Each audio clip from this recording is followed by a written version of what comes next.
Olá para você que acompanha a programação do Portal RC1. Eu sou a Karina Cato e te convido a acompanhar um programa especial feito pelo professor Márcio Mendes, que hoje traz um assunto muito interessante, que é a missão que levou o homem à Lua, a missão Apollo 11. E a partir de agora você vai conhecer todos os detalhes desta história. Aproveite, uma boa aula para você. Olá a todos que nos assistem aqui pela interação regional através da Rádio Cultura. Hoje eu gostaria de contar uma história de como o homem chegou até a Lua através da Apollo 11. Bem, parece que nós temos um gene que já vem embutido e que nos faz ir sempre adiante, procurar saber o que há além de um vale, além de um oceano. E depois que o homem aprendeu a voar, cada vez mais alto, cada vez mais rápido, assim que aprendeu a sair do nosso planeta, a ideia era justamente essa, buscar outros horizontes, outros mundos. E a Lua é o mundo mais próximo, está aqui a 380 mil quilômetros. E eu já tinha então alguma ideia de como contar isso, mas confesso, me senti motivado por um livro que li recentemente do astrônomo da época agora, o Neil deGrasse. Aliás, ele é um pupilo do Carl Sagan, gosto muito dos dois. E fiquei motivado, lendo algumas passagens desse livro, a tentar contar aqui nesse programa esta história toda. Numa passagem do livro do Neil deGrasse, ele comenta sobre uma obra que foi escrita em 1640. Veja se caiu a ficha. 1640, por um clérigo chamado John Wilkins.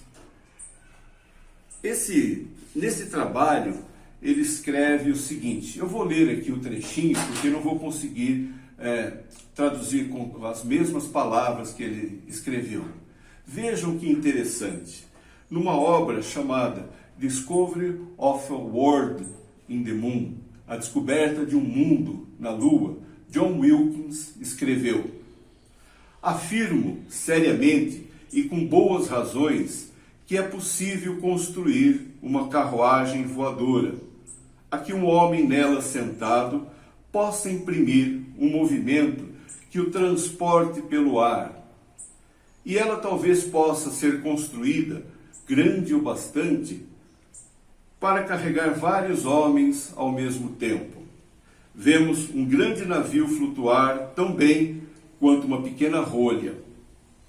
E uma águia voa tão bem quanto um pequeno mosquito. Assim, apesar de todas as aparentes impossibilidades, é bastante provável que se possa inventar um meio de viajar para a Lua. E como ficarão felizes os primeiros a terem sucesso nessa tentativa. Muito bacana, né? O interessante é que 329 anos depois de 1640, uma carruagem chamada Apollo 11 pousou na Lua e desembarcou dois astronautas, Neil Armstrong e Edwin Aldrin. Ok?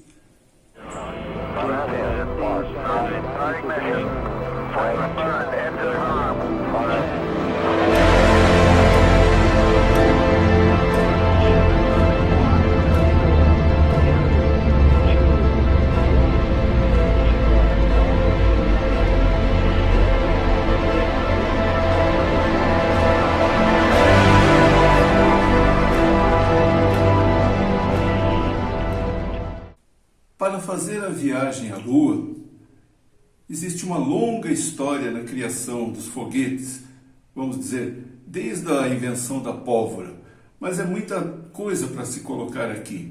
Vamos então nos ater estritamente a Apollo 11. Atrás de mim eu tenho aqui uma maquete do foguete que levou os astronautas até a Lua. São 3.000 toneladas, 3 milhões de quilos que devem ser jogados para fora da atmosfera para fora do planeta Terra. Afinal de contas, há uma distância a ser vencida onde não há ar, existe um frio intenso, calor intenso, radiação, e isso tudo foi muito complicado para chegar até a construção desse foguete. A potência dos motores é alguma coisa que ainda não foi igualada. Para dar uma ideia da potência do motor, vamos pensar numa física muito simples. Por exemplo, para você poder sair do planeta, que velocidade você deve atingir? Veja bem, se a gente imprimir alguma força numa pequena pedra e jogar ela para cima, ela sai da palma da minha mão com alguma velocidade, todo mundo viu isso, e atinge uma altitude máxima, onde para por um lapso de tempo e retorna para a minha mão devido ao efeito do campo gravitacional, a gravidade que puxa o objeto para baixo. É claro que todo mundo sabe que se eu imprimir uma força maior, ela sai da palma da minha mão com um pouco mais de velocidade, portanto sobe um pouco mais alto. Isso nos faz pensar. Se a gente for capaz então de jogar essa pedra com uma força cada vez maior, de imprimir então uma velocidade inicial cada vez maior, ela vai subindo mais alto. A que ponto poderia chegar então? Qual seria a velocidade mínima para que essa pedra, uma vez lançada para cima, nunca mais retorne para o planeta? Essa velocidade é bem conhecida hoje, ela se chama velocidade de escape. Bem, aqui está uma relação matemática que os alunos aprendem logo no ensino médio, chamada velocidade de escape. Velocidade de escape é a raiz quadrada de 2gm sobre r. Esse g é a constante gravitacional, o m, a massa da Terra, e r, o raio do planeta Terra. Bem, se a gente colocar os valores e fizer as contas, nós chegamos a um valor de 11 km por segundo. Se eu conseguir, então, jogar esta pedra para cima, de forma que ela percorra 11 km a cada segundo, eu atingi a velocidade de escape. Essa pedra nunca mais vai retornar para cima. Mas isso tem algumas gramas. Como é que a gente pode, então, jogar essa estrutura toda aqui, o Saturno V, que tem 3.000 toneladas? Ele tem que atingir uma velocidade, ele tem que percorrer 11 km por segundo. Os motores que foram criados desenvolvem uma potência fantástica. Mas o que é potência? Uma rápida revisão aqui da física. Potência é uma medida da rapidez com que um trabalho é realizado. Ou, em outras palavras, é a medida da rapidez com que a energia é consumida, é gasta num processo.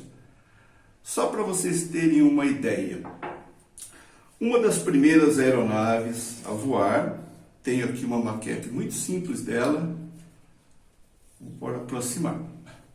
Este aqui é o famoso Kitty Hawk dos irmãos Wright, que competiram com Santos Dumont. Os americanos brigam muito que eles foram os primeiros, mas essa briga não tem lá muito sentido. De fato, em 1903, se não me engano, os irmãos Wright decolaram com essa coisa aqui. Pois bem, o motor usado tinha uma potência de 12 HPs. HP horsepower, só para ter uma noção. Potência, então, é a medida da rapidez com que um trabalho é realizado. A diferença é que eles precisavam de uma catapulta, de um sistema que lançasse um belo de um estilingue que jogasse o Kitty Hawk em pleno ar para poder, então, realizar o seu voo. E não houve testemunhas. Eles simplesmente fizeram e anunciaram. Mas a gente não pode se deter muito nisso, senão a gente não chega onde eu quero. Em seguida, só para comparar, lembre-se, o motor do Kitty Hawk tem 12 HPs. O famoso 14 bis do nosso Santos Dumont que revolucionou o mundo da aviação. Aliás, para quem não sabe, tem gente que confunde, a frente é esta. O avião voa assim, ok? É um sistema de Canard e este aqui, então, é o avião com que Santos Dumont ganhou o título aí de pai de aviação. Ele usou um motor de 24 cavalos. Com essa potência, ele conseguia sair do chão por meios próprios. Não precisava daquele estilingão usado pelos irmãos Wright. Mas 24 HPs, a potência desta aeronave. Eu tentei pegar aqui, não sou especialista no assunto, posso ter errado, mas eu fiz uma coleção de valores médios para a gente poder chegar até o Saturno V e ter uma ideia da potência do motor. Eu já fiz aqui duas comparações numa rápida incursão pela história da aviação. O Kitty Hawk com 12 HPs, o 14 bis, né, com 24 HPs. Depois eu peguei e fui pesquisar por aí e cheguei, por exemplo, a um veículo bastante comum, um Fusquinha. Talvez não seja exatamente essa medida, mas em média os primeiros Fusquinhas desenvolviam 45 HPs.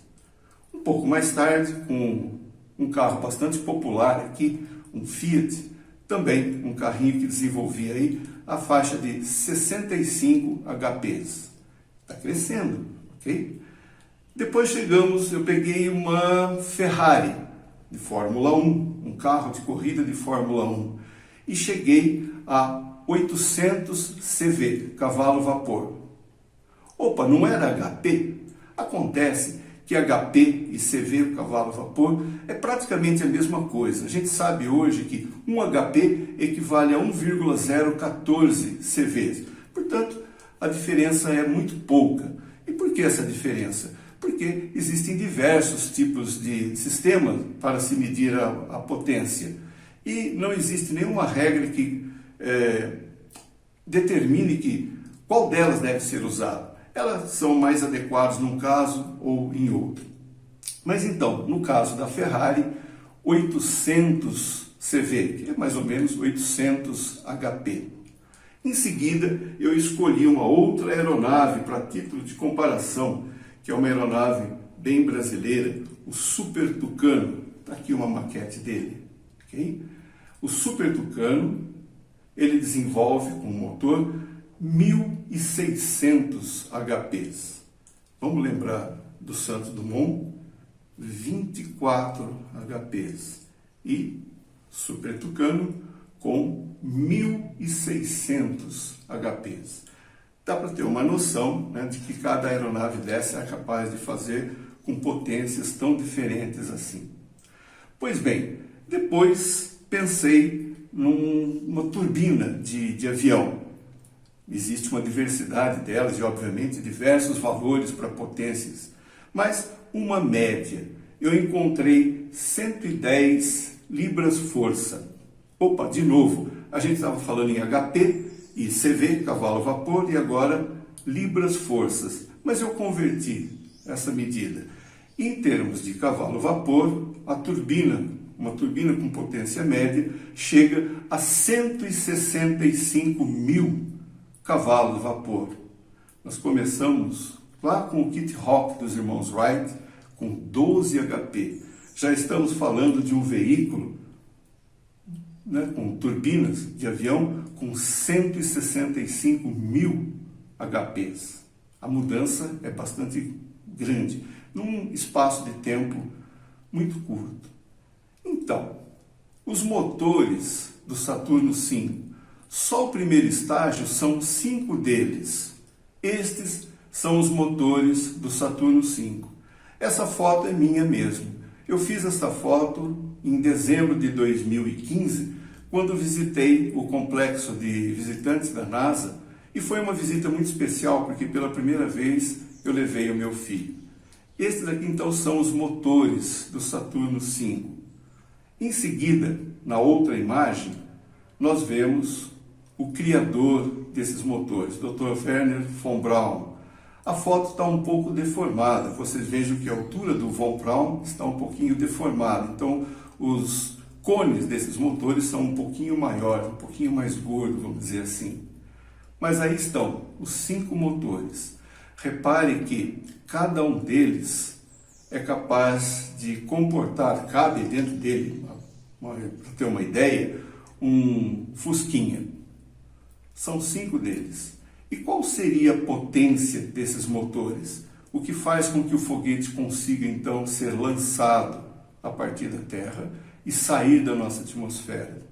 Uma vez eu coloquei isso para uma pequena plateia e a gente pediu para que dessem palpites. Só para lembrar, nós paramos nas turbinas de aviões que geram em torno de 165 mil HPs. Há aviões que usam 2 delas, 3 ou 4 turbinas. E qual seria então a potência de um desses cones? 500 mil HPs? Sugeriram 1 milhão? 5 milhões? 10? 30 milhões? Bem, está tudo errado.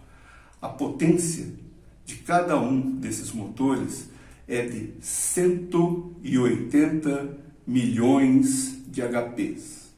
Isto foi necessário para elevar essa estrutura de 3.000 toneladas para fora da atmosfera. Obviamente que a velocidade não pode sair do zero e no segundo seguinte ser lançado, atingir a velocidade de 11 km por segundo. Essa velocidade ela é adquirida gradualmente. Todo mundo já deve ter visto um vídeo de um foguete partindo da sua rampa de lançamento.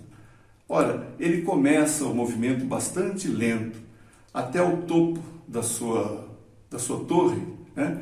Ele gasta até alguns segundos para ultrapassá-lo, mas gradativamente vai adquirindo velocidade e antes que o combustível termine, ele tem que atingir então a tal velocidade de escape de 11 km por segundo.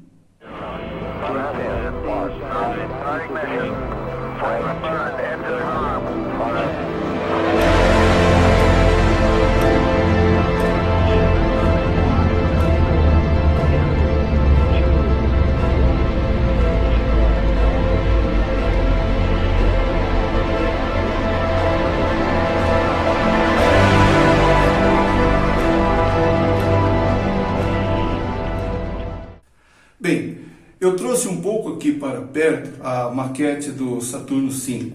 Eu estou com limitações para trabalhar o visual disso aqui. Se eu tombar, muitas peças vão cair e meu sistema para filmar aqui é fixo por enquanto. Portanto, tenha um pouco de paciência. Essa estrutura aqui tem 110 metros de altura. No complexo de visitantes, ela está disposta na horizontal, com seus estágios separados. São 3 estágios. É impressionante ficar perto de uma estrutura dessa, ou poder visitar e ver tudo isso de perto. É muito bacana. Fiz algumas fotos na minha viagem em dezembro de 2015. Nesta aqui, meu filho, e lá no horizonte, aquele cubinho é o VAB, Vehicle Assembly Building. É o edifício onde os foguetes são montados, no caso o Saturno V. Confesso que quando você vê esse prédio à distância, ele não chama muito atenção. Aqui a gente estava até relativamente próximo a ele, mas quando você chega até o complexo de visitantes com os transportes, ônibus e o seu carro, você vê esse prédio a uma distância muito grande. E quando cai a ficha, né, a distância que você está do edifício, é que você toma um susto, porque você começa a ver esse prédio já a uma distância de como se fosse daqui a Jaú, um pouco menos, um pouco mais, mas ele é muito grande. Então, nesta outra vista aqui, uma vista aérea, que não é minha, claro, consegui a foto na web, é possível então perceber melhor o tamanho desse prédio. As portas aqui são 2, são portas imensas e por onde o foguete já montado sai do prédio e ele é transportado até suas plataformas de lançamento por um veículo chamado crawler. Eu devo ter uma ou outra foto ainda do crawler à frente. Nesta outra vista aérea, vocês podem ver o caminho percorrido pelo crawler, que leva então o conjunto, plataforma de lançamento Saturno V, até as rampas de lançamento de números 39A e B, e mais ali no horizonte, o Oceano Atlântico. Esses caminhos foram feitos em terrenos pantanosos. E aqui está então o interior do prédio onde os foguetes são montados, o VAB. Tem uma parafernália de estrutura metálica dentro desse prédio, e isso também muda conforme o veículo a ser montado aqui. Depois do período da Apollo, os ônibus espaciais também passaram a ser montados aqui, e essa estrutura mudou um pouco. Há quem diga que se o prédio estivesse totalmente vazio, o volume, o espaço interno dele seria suficiente para que um avião monomotor pudesse entrar voando por uma das portas, fazer toda uma curva no interior do prédio e sair voando pela outra porta. Vejam as dimensões dessa construção. Um outro detalhe também que eu acho bastante interessante é o fato de que muito vapor é produzido durante o dia, durante os dias de atividade, e conforme a época do ano, esse vapor todo se condensa em todo esse metal no interior do prédio. Isso causa precipitação. Por incrível que pareça, então, nós temos um horário mais ou menos específico do dia onde ocorre chuva dentro do prédio. É mais ou menos por aí. Bem, nesta outra foto aqui nós vemos então um crawler. Na verdade são as esteiras, que giram para levar uma estrutura muito grande chamada crawler, onde se apoia a base de lançamento, onde o foguete é, por sua vez, apoiado. Essa é quase que uma cidade que se movimenta. Todo esse conjunto precisa se deslocar de uma forma muito lenta, claro, para que mantenha toda a estrutura do foguete intacta. A velocidade de translado desse conjunto é de aproximadamente 1 km por hora, ao longo de todo o trajetório. Esta outra foto aqui mostra então o prédio VAB, o crawler com a plataforma e o foguete Saturno V.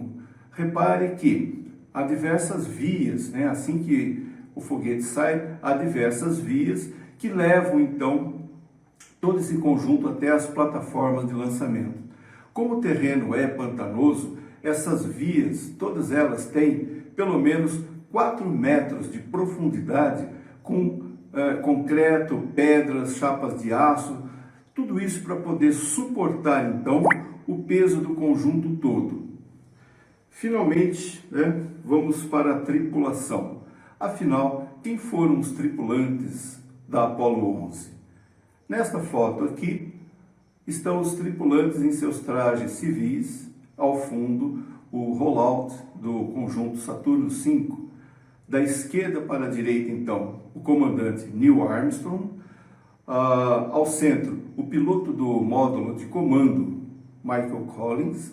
E à direita, piloto do módulo lunar Edwin Aldrin. Eles não eram realmente muito amigos. Não sei bem qual é o processo em que fizeram, que aconteceu para fazer a escolha desses três, mas obviamente, depois de todo o período de treinamento e o voo em si, eles criaram assim um certo vínculo. Praticamente todos os astronautas são provenientes, são militares, provenientes então da Força Aérea ou da Marinha, e nessa época havia apenas 2 astronautas que são civis. Um deles, justamente, Neil Armstrong, que era um engenheiro e piloto de voo, um piloto exímio de voo. O outro foi o tripulante Harrison Schmitt, da Apollo 17, que encerrou todo o programa Apollo. Bem, quando estive visitando o complexo de visitantes em dezembro de 2015, eu fiquei surpreso porque já estive por lá 5 vezes e cada vez que a gente faz uma visita, sempre tem uma novidade, sempre tem algo que não estava na visita anterior.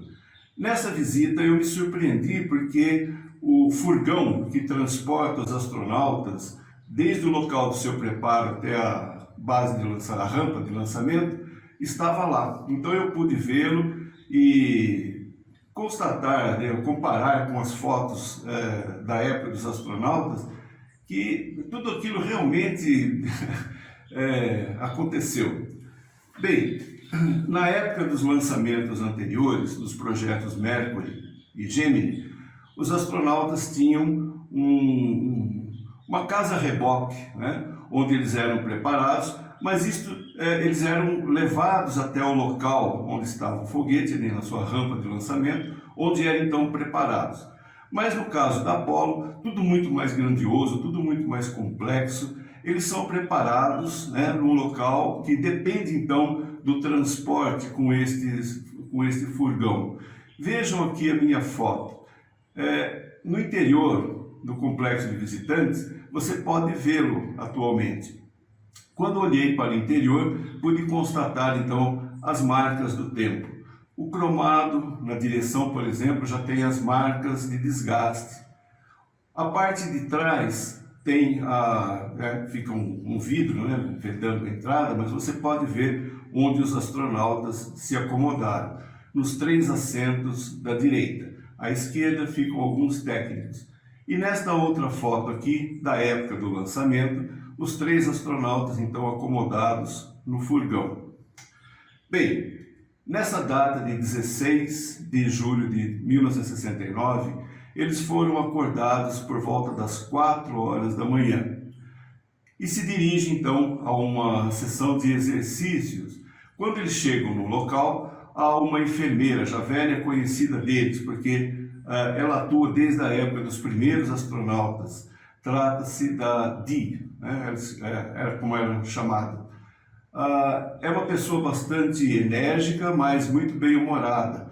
E todos os astronautas são categóricos em dizer que, nesse dia tão crítico do lançamento, eles se sentem bem ao ver a figura dessa enfermeira. Puderam, então, fazer o seu check-up, né? E, em seguida, são conduzidos a uma refeição matinal, onde um velho conhecido deles também, que é o cozinheiro especial ali dos astronautas, de nome Liu, prepara então o tradicional suco de laranja, torradas, enfim, toda aquela uma última refeição.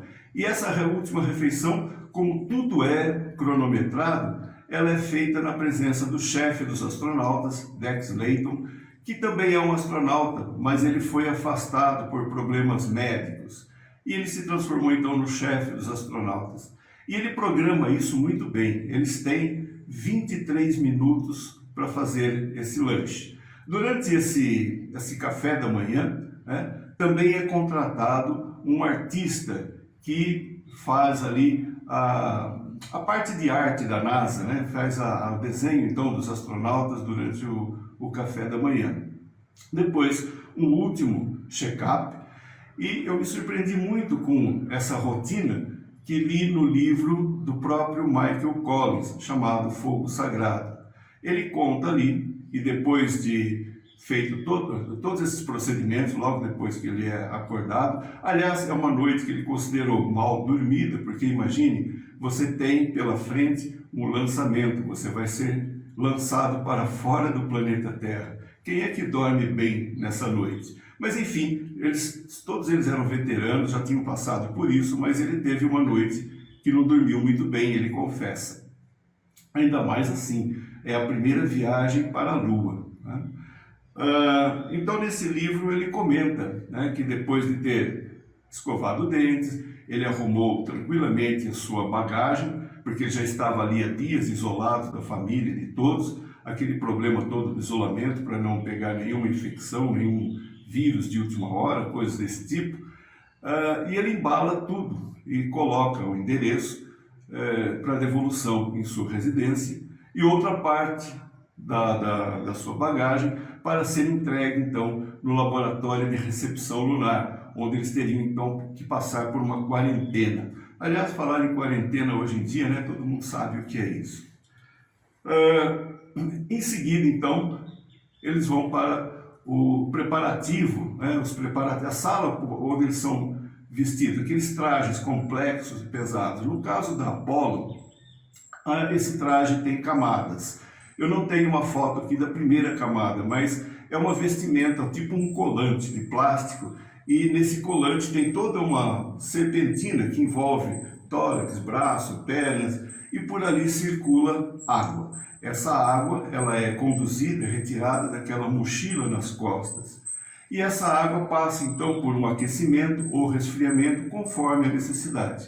Afinal, os astronautas estarão em ambientes onde o calor é elevadíssimo ou em regiões, na Lua no caso, onde sombras, né, produzem temperaturas muito baixas. No espaço a coisa é assim. Portanto, eles precisam ter uma proteção térmica para o seu corpo. Ele precisa ser resfriado ou aquecido conforme a necessidade. Então é a função desta primeira vestimenta. Enfim, nessa sequência de vestimenta, né, por último vem a parte mais pesada, que também é uma proteção contra micrometeoritos. E tem todas aquelas ligações para oxigênio, rádio, eletricidade, enfim. E por fim, como vocês devem ter visto em muitas fotos ou filmes, eles carregam uma pequena mala, parece uma mochila.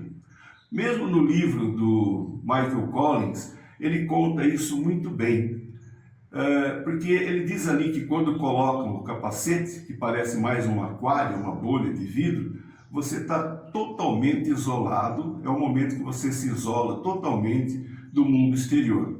Poucos sons vão chegar até você do mundo exterior. Segundo ele, você ouve claramente o barulho das suas galochas amarelas, que é uma vestimenta, né, por cima das botas, da roupa, para justamente não levar poeira para dentro da nave. No momento do embarque, essas galochas são retiradas. Mas ele conta que, ao caminhar, a caminho do furgão, ele ouvia apenas o ruído do oxigênio entrando e saindo do seu capacete, as galochas e muito pouco do som exterior. Afinal, pelo caminho até o furgão, eles vão cruzar com conhecidos, né, passar pelos corredores que estão apinhados de gente, e no momento do embarque é sempre aquele momento da fotografia. Há um batalhão de fotógrafos fazendo fotos dos astronautas. Então, acenos, e esse detalhe também é muito interessante. Diz ele que cruza com tantas pessoas que eles não vieram a conhecer e talvez jamais venham a conhecer, mas são pessoas que, ao longo dessa missão, terão a vida dos astronautas em suas mãos. Estão todos ali para confraternizar, para uma última despedida. É um momento bastante dramático este. Os astronautas, então, se acomodam no furgão que o transportam até o Saturno V, já há muito à espera e sendo carregado de combustível. São toneladas e toneladas de combustível. A maior parte dele entra em temperaturas baixíssimas, algo em torno de 60, 70 graus negativos. Bem, na sequência, eu gostaria muito que vocês assistissem a um vídeo do lançamento. É um vídeo muito bacana, eu gostei muito, me emocionei muito quando assisti ele. Ele vai alternar partes que estão com imagens ruins e imagens muito boas. Afinal, quem montou o vídeo alternou essas imagens ruins, que eram imagens transmitidas pela televisão naquela época. A resolução está longe das resoluções que estamos acostumados hoje. E a parte que é bem nítida, na verdade, são trechos de filmes que foram feitos no local, na hora do lançamento. Enfim, Eu achei muito bacana esse vídeo, ele é muito emocionante, porque quem elaborou usou a música do filme bastante conhecido também, Interestelar, outro filme que eu recomendo muito, é muito bacana. Mas enfim, sintam a emoção daquela manhã. Entendo-se como um dos integrantes da tripulação e você está então a caminho da Lua. Vamos ver. Tanks now pressurized. 35 seconds and counting. We are still go with Apollo 11. 30 seconds and counting. Astronauts report it feels good. T-minus 25 seconds. 20 seconds and counting.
Os astronautas foram capturados pela gravidade da Lua e giram então em torno dela. Há momentos então em que estarão ocultos, passando pelo outro lado da Lua. É um momento em que eles não têm nenhuma comunicação com o planeta Terra. É preciso esperar que a nave apareça do outro lado e a comunicação seja restabelecida. Isso vai acontecer sempre que passarem do lado oculto da Lua. Bem, quando eles chegam por lá, o conjunto de naves é este que eu vou mostrar aqui com maquetes. Eles estão assim. Só para explicar um pouquinho, esta parte aqui é o módulo de comando, onde estão os astronautas. Esta outra parte aqui é o módulo de serviço. Ele não é aberto assim, mas na minha maquete fica aberta para mostrar o que tem ali no interior. E esta outra parte aqui, que parece uma aranha, é o módulo lunar, o veículo usado então para pousar na Lua. Bem, então como essas coisas acontecem? Eles estão girando em torno da Lua com este conjunto assim, um acoplado ao outro. Dois dos astronautas, justamente Neil Armstrong e Edwin Aldrin, passam do módulo de comando para o módulo lunar, horas antes do desacoplamento. Pois bem, eles têm que encontrar então o momento correto para fazer esse desacoplamento. Isto, uma se desliga da outra. E a partir daí vão se distanciando. O que acontece então? Neil Armstrong, pilotando o módulo lunar, ele está com o módulo lunar nesta posição. As vigias de observação ficam voltadas para cima. Imagine que você tem aqui a superfície da Lua. Eles estão bem alto, girando em torno da Lua, sem ver ela, porque eles estão olhando para as estrelas. E vão se deslocando em órbita lunar. Há 3 programas usados aqui, os famosos P-66, 65 e 64, que os computadores de bordo são acionados a cada fase do voo. Bem, à medida que eles perdem a altitude, vão descendo, Armstrong e Aldrin, eles têm que manobrar o módulo lunar e fazer um rolamento, assim, até que fique numa posição onde eles passam a ver o solo lunar e vão então se aproximando gradativamente do solo. Dizem, ou isso é constatado com dados, de que Armstrong era um piloto muito exímio, né, um perito, né, em voo, e quando ele estava para pousar, a região logo abaixo do módulo lunar era uma região muito acidentada, com pedras grandes e crateras. Ele teve então que, não havia como saber o que havia no ponto de chegada dos astronautas. Então ele teve que manobrar o módulo lunar manualmente, um pouco para fora da área de pouso e poder pousar em segurança. Para isso tem que ter muito sangue frio, porque o combustível vai, claro, diminuindo conforme o uso, e quando ele chegou a pousar, ele tinha disponível apenas 20 segundos de combustível. Se o combustível termina antes do pouso, óbvio, a nave não tem mais como se sustentar e provavelmente ia se estatelar no solo lunar. Ele foi muito sangue frio. E para isso há um fato que pouca gente sabe, também narrado pelo próprio Michael Collins, o cara que ficou sozinho nesta outra nave aqui, né? E em seu livro ele narra que na noite que antecedeu ao embarque, houve uma discussão muito feia entre Armstrong e Aldrin, que estariam no módulo lunar. Eles fizeram as suas últimas simulações e não foram bem sucedidos.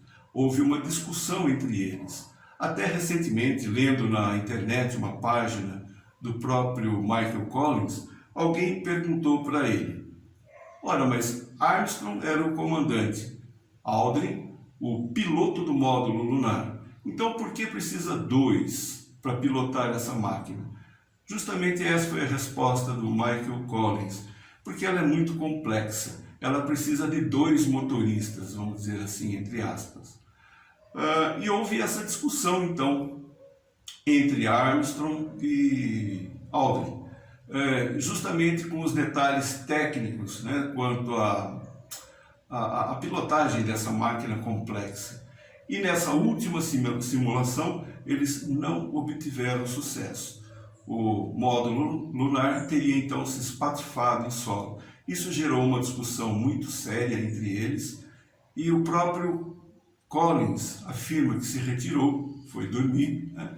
E pela manhã, pelo jeito, eles se entenderam. Tanto é que todo mundo sabe que se houver algum problema de ordem médica ou de qualquer outra ordem, eles podem ser substituídos, porque à medida que estão sendo treinados, uma tripulação reserva sempre é treinada ao mesmo tempo. Portanto, chegaram à Lua. Houve aquele momento em que só os astronautas sabiam disso, até porque, né, aqui nessas patas de pouso, né, a minha maquete não tem, mas existem cabos, fiozinhos com 1,5 m, 2.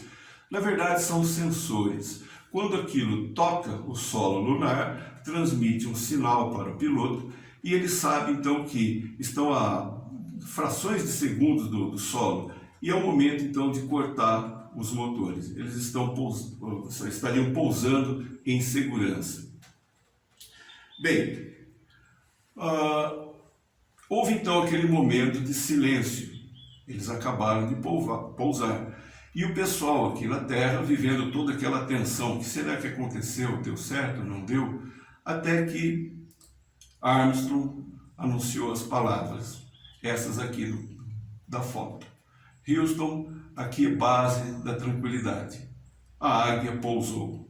A Águia era o codinome, então, para o módulo lunar, assim como o módulo de serviço, como era a mania dos astronautas, cada um batizava a sua nave com um nome escolhido, era o módulo de comando chamado de Columbia e o módulo lunar Águia. Aliás, existe o emblema da Apollo 11, que é justamente uma águia. Ela foi desenhada pelo próprio Michael Collins. Quando ele desenhou, escolhendo a águia como um símbolo, né, uma ave, símbolo norte-americano, ela pareceu a alguns críticos do seu trabalho um tanto agressiva pelas garras. E aí ele tentou resolver a situação colocando aqui um raminho, como se a águia estivesse carregando um ramo, significando a paz ou alguma coisa assim. Bem, finalmente os astronautas estão na Lua. Imagine só a tensão para poder desembarcar do módulo lunar. Passaram-se algumas horas, né, de preparativos. Claro que nesse meio tempo houve aí uma explosão de alegria pelos técnicos e pelo mundo todo, comemorava-se o pouso bem sucedido, mas ainda faltava o que eles foram realmente fazer ali, caminhar pelo solo lunar. Então alguns preparativos para o desembarque, e o primeiro a desembarcar foi justamente o comandante Neil Armstrong. Ao longo da história dessa missão, e que antecede a ela, houve muita discussão também de quem seria o primeiro a desembarcar. Bom, foi sempre o comandante da missão, no caso, Neil Armstrong. Ele desceu aquelas escadas do módulo lunar e se colocou em pé aqui. Tem uma sapata, né, logo ao final da escadinha. Antes de colocar o seu pé no solo lunar pela primeira vez, havia uma cobrança de quase todos sobre o que ele diria quando estivesse pousado na Lua. Armstrong é um sujeito um tanto sisudo, um tanto fechado, e a resposta dele sempre foi essa: na hora eu vou pensar em algo. Então não se sabe se isso era planejado ou não, mas ele disse as palavras que aparecem aqui: este é um pequeno passo para um homem, um grande salto para a humanidade, ou algo assim. Mas ele errou. Há um problema aqui da linguagem, e trocando o O pelo um, né? Um pelo O. Enfim, imagine só, errar nesse momento, falar algo errado. Ele se referiu a ele como uma pessoa no momento em que deveria ter dito o homem no sentido de humanidade toda. Mas ele estava sob uma pressão danada. Imagine, uma vez eu fui convidado a fazer uma leitura na Santa Missa. E a pessoa que me encarregou disso, eu não estava acostumado a fazer, me explicou: você vá até o altar, faça uma vênia, a sua leitura, volte, faça outra vênia e volte para o seu lugar. Quando eu fiz isso, eu subi até o altar, fiz minha leitura e voltei para o meu lugar. Esqueci completamente da vênia, sinto muito. Foi uma gafe, um erro. Mas isso é comum, isso acontece com qualquer um. Imagine Neil Armstrong. Você está prestes a colocar pela primeira vez a sua marca num outro mundo. Você tem simplesmente o mundo todo, acho que todo mundo que dispunha de um televisor naquela época estava assistindo Neil Armstrong. Era o dia 20 de julho de 1969. Para nós aqui no Brasil, muito próximo da meia-noite, quando isso aconteceu. Me lembro claramente porque eu era muito criança, eu tinha exatamente 11 anos, uma coincidência do numeral, mas eu assisti isso com os meus pais, com alguns tios, na sala da minha casa. E fiquei impressionadíssimo, claro. Mas imagine só, você tem todo o mundo te assistindo naquele momento. Você tem nas suas costas a responsabilidade da missão. Não sabe nem se aquilo vai dar certo, se você vai conseguir voltar, se você vai conseguir voltar a ver o seu planeta, a sua família. Imagine naquele momento, então, estar preocupado aí com toda a semântica de uma frase, enfim, com o falar corretamente. Eu erro muito também. E é normal, é comum. Mas ele fez isso. Fez, então, o seu primeiro passo. E nosso primeiro embaixador em outro mundo. Seguido 20 minutos depois pelo seu companheiro Edwin Aldrin. O interessante é que praticamente todas as fotos que nós temos dessa missão aparece justamente Aldrin. Só existem 2 fotos que Aldrin fez de Armstrong. E não que ele tenha pousado para fazer foto, ele aparece porque ele estava fazendo foto da paisagem e Armstrong passou pela frente. Interessante esse detalhe. Mas Armstrong se preocupou em fazer as fotos. Então a maioria das fotos que vocês veem, não dá para a gente reconhecer quem está atrás do capacete, mas é justamente Edwin Aldrin. Tá ok? Chegamos então pela primeira vez na Lua. Naquela época, eu estava com exatamente 11 anos e o dia 20 de julho de 1969 foi um domingo. A nossa casa estava recebendo alguns tios e primos e eles iriam posar conosco naquele dia. Na televisão, haviam muitos programas sendo exibidos, entrevistas, comentários a respeito do feito que aconteceria logo mais à noite. Quase perto da meia-noite foi quando assistimos o Neil Armstrong pisando na Lua. Mas aquele domingo eu fiquei muito bravo com meu pai. Porém, eu não tinha muita força para fazer o contrário. E ele quis que a gente fosse até a cidade vizinha de Barra Bonita para almoçar com os parentes que estavam em casa. Eu queria ter ficado em casa vendo a televisão, mas não pude fazer nada contra isso. Só pude então ver à noite o início das transmissões. E as primeiras imagens na época foram muito emocionantes.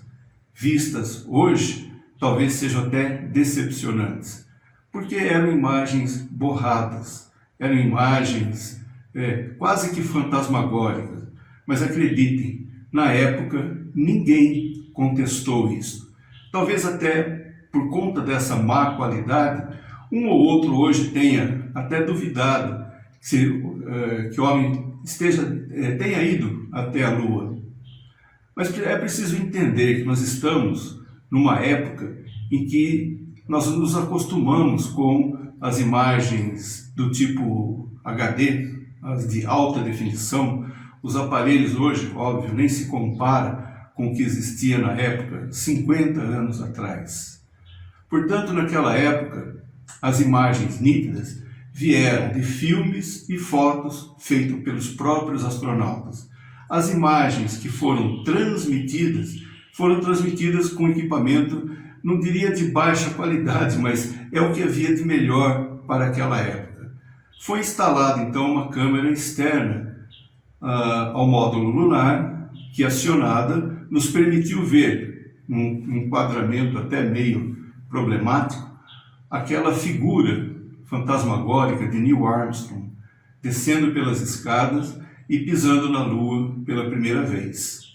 Pois bem, hoje em dia nós temos as transmissões, as imagens com 120, 150 frames por segundo, com 1.900 linhas por frame. Estou falando a questão da resolução da imagem. Naquela época, ao invés dos 120, 150 frames por segundo, o equipamento só conseguia enviar 10 frames por segundo. Daí, a baixa qualidade da imagem. Além de ter 320 linhas por frame, contra quase 2.000 linhas por frame atualmente. Portanto, eram imagens fantasmagóricas, como essas que vocês estão vendo agora. Bem, seguido a isto, nós temos as imagens feitas pelos astronautas, que têm uma resolução muito melhor, como estas. Basta incluir, então, mais algumas imagens.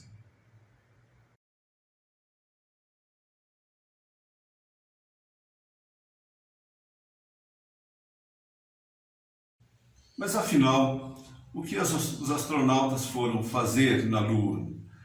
Na verdade, esse voo e os seguintes havia um contexto muito mais político do que prático ou científico. Eles atenderam a uma proposta do então presidente Kennedy, logo após os primeiros sucessos dos soviéticos, especialmente com Yuri Gagarin, que abriu o caminho para todos os astronautas, houve um pronunciamento do presidente Kennedy logo após o voo de Alan Shepard, que foi o primeiro astronauta americano a voar. Foi um voo bastante curto, ele nem chegou a entrar em órbita, foi um voo suborbital. O voo todo durou apenas 15 minutos.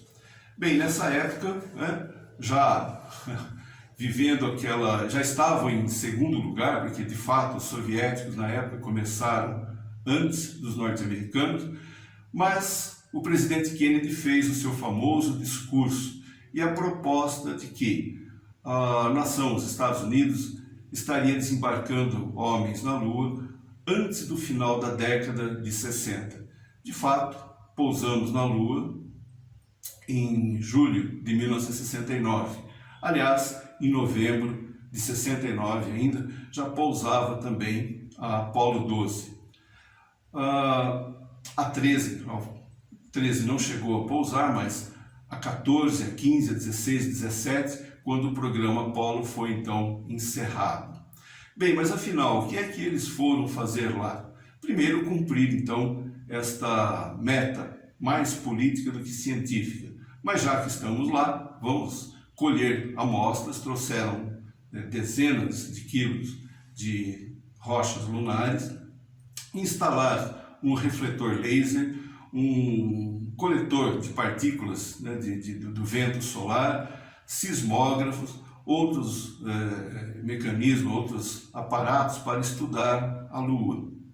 Ficaram por volta de 2 horas apenas caminhando. Houve, claro, o hasteamento da bandeira norte-americana, o famoso telefonema do então presidente Richard Nixon para os astronautas, e após isso, a subida, o reencontro com Michael Collins. Até há uma situação interessante, porque se pensarmos um pouco, nós temos o planeta Terra com seus bilhões de habitantes, a Lua com apenas 2, e em alguns momentos Michael Collins do lado da Lua, sozinho. Talvez não, com certeza, a pessoa mais isolada, o humano mais isolado de todos nesse universo, sozinho do lado oculto da Lua, voltado para o resto do universo. Bem, passado o tempo de permanência em solo lunar, é o momento de retornar. Nesse momento, eles descartam muito equipamento, porque tudo então passou a ser peso morto, é abandonado, é largado ali em solo lunar, tanto é que um possível retorno à Lua, tudo estará por lá. Como não há ação do tempo, tudo deve estar por lá mesmo. A não ser a bandeira norte-americana, porque nos filmes parece que eles viram alguma coisa assim, ela já tombou, com a injeção dos gases no momento do lançamento, ela tombou. Eu contei no início sobre a velocidade de escape da Terra e toda essa problemática de se construir um veículo imenso como o Saturno V, com uma potência fantástica, para poder vencer o campo gravitacional da Terra. Mas a Lua tem 6 vezes menos massa do que a Terra. Portanto, o campo gravitacional muito mais fraco, muito menor, se torna a saída do local muito mais fácil também. O módulo lunar, está aqui, ele na verdade é composto por 2 partes. A parte de baixo, que é o módulo de pouso, ele é descartado, ele fica na Lua. O que retorna é apenas esta outra parte aqui, bem menor, que traz de volta então os astronautas e aquilo que eles puderam coletar em solo lunar. Há o encontro orbital, o reencontro orbital, onde eles passam para o módulo de comando, tudo que foi coletado na Lua, e também descartam esta parte que cai na Lua. O choque deve ter gerado então ondas sísmicas que foram registradas pelos sismógrafos deixados na Lua. Essa já era mesmo a intenção. Com os sismógrafos é possível estudar um pouco do interior da Lua. A propagação de ondas, né, pela superfície lunar traz informações do seu interior. Então essa era uma outra motivação, era um outro plano. Eu estava me esquecendo de mostrar aqui, mas colocando a foto aqui, pronto. Este é um eletrocardiograma dos astronautas, enquanto eles já estavam, né, caminhando na superfície lunar. Vejam que, aparentemente, Aldrin, as linhas intermediárias, estavam muito mais calmo. Ele apresentava aqui 81 batimentos por minuto, enquanto que Armstrong, as linhas de baixo, apresentava aqui 112 batimentos por minuto. Bem, a viagem de volta, ela também é cercada por muitos pontos críticos.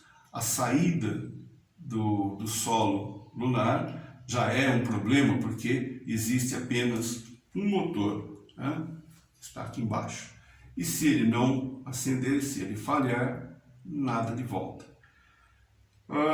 Outro problema é com o motor do módulo de serviço, né? Aquela outra parte onde os 3 astronautas estão juntos também. Apenas um motor. E se ele falhar, nada de volta para a Terra. Outro detalhe é que eles têm que ter um ponto exato em torno, enquanto circulam a Lua, um ponto exato onde acionar esse motor do módulo de serviço. E esse ponto é justamente do lado oculto da Lua.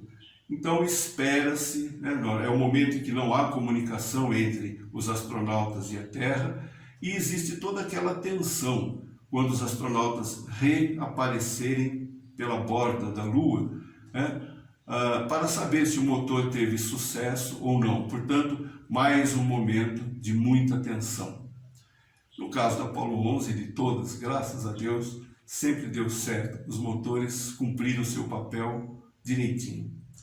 E nessa volta para a Terra, durante mais 2 dias e meio, há um outro momento crítico, que é justamente o da reentrada na atmosfera. Existem ali ângulos, né, para que isso ocorra, ângulos corretos, e é uma janela, vamos dizer, um intervalo de valores aceitáveis muito estreito. Por quê? Se ele estiver fora desta janela, há o risco dos 3 astronautas entrarem de forma muito íngreme e a nave toda se queimar na atmosfera. E se ela entrar com o valor acima dessa janela, o efeito é o mesmo daquele quando a gente joga de forma tangencial uma pedra numa superfície líquida de um lago, onde ela vai quicando diversas vezes até parar. Esse era o risco também, poder, né, com a velocidade que eles desenvolvem e passando do vácuo para as camadas mais altas da atmosfera, essas camadas mais altas da atmosfera parecem uma superfície dura em relação à velocidade com que eles desenvolvem naquele momento. E há o risco, sim, de quicar na alta atmosfera e voltar para o espaço. E eles não teriam, então, condições nenhuma de manobrar e fazer alguma coisa para retornar. Nesse momento, então, o módulo de comando, onde estão os 3 astronautas, se separa daquele módulo de serviço, que é descartado, então, e com a evolução deve se perder aí pelo sistema solar, ou talvez ser atraído pelo Sol, mas enfim, é outra parte que não retorna para a Terra. Os astronautas voltaram no dia 24 de julho, onde a missão Apollo 11 terminou. Há muito, mas muito mais para contar, mas acho que deu para ter uma ideia, né, de como foi essa viagem da Apollo 11.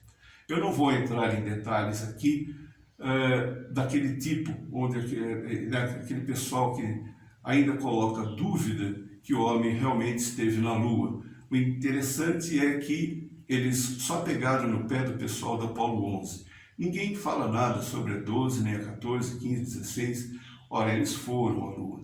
Não só uma vez, mas diversas vezes, né? E estamos na iminência de retornar. Agora, com as empresas privadas e com outros objetivos. Nós vamos começar a explorar a Lua como um ponto estratégico e certamente vamos explorar comercialmente. Há toda uma discussão, né, onde a gente normalmente é natural achar que brasileiro não tem absolutamente nada a ver com isso, mas todas as nações devem se envolver sim, até porque fica então no ar a pergunta, afinal, de quem é a Lua? Ela já foi e continua sendo dos poetas, mas quando se fala em exploração comercial, o que é que vai acontecer daqui para frente? Será que a Lua é de quem chega primeiro? E quem chega primeiro vai compartilhar com todos? Até onde nós podemos participar disso? Afinal, a Lua é um patrimônio também da humanidade e que direito tem uma nação só de explorar? Deveria ser, então, de todas as nações, mas o esforço foram de poucas. Enfim, é um problema bastante complicado e que já afeta os meios jurídicos, políticos, enfim, é uma outra faceta da questão que pode ser discutida sim. Enfim, este foi o voo da Apollo 11.